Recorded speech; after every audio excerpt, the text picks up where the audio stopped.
Monday is, of course, Memorial Day, and while many people think of this weekend as the unofficial start to summer, it's also important to remember the purpose behind this holiday, to honor our servicemen and women who lost their lives for our country.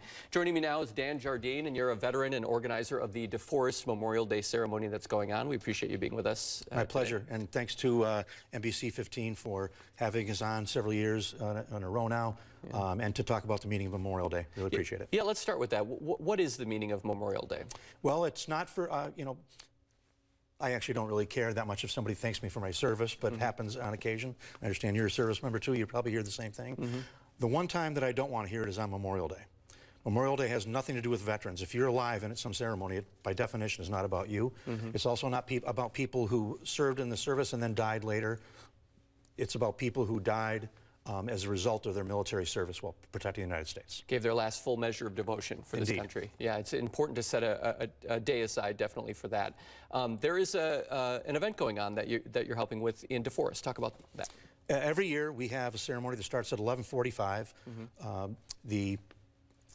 The way that Memorial Day works in terms of the flag is it's down at dawn at half-mast, and then it's raised at noon. So we start at 11:45 to talk about 15 minutes and then raise the flag and render colors and whatnot.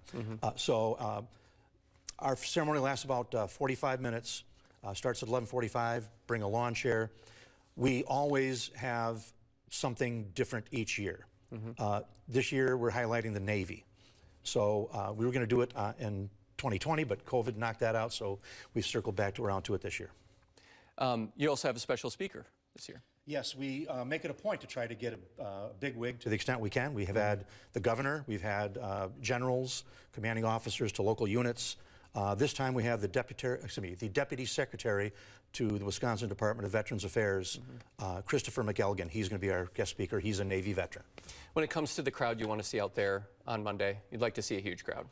Yes, and I think it's, every year when the ceremony is over, there's inevitably some person who's been there for the first time, and they say to me, we're going to be here every year now. It's a short, solemn, meaningful ceremony. It's not a parade. We're not throwing candy.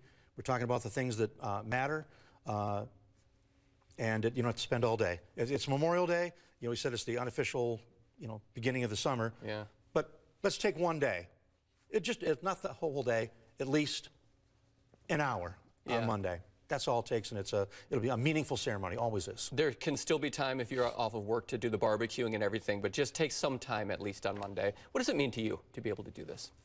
I'm lucky. I didn't get killed as a result of my military service, and I do know people whose children were not so lucky, and I feel that at least once a year we should be paying them the respect and honor they deserve. All right. Dan, thank you as always for sharing this information. Thank you very much. Appreciate it.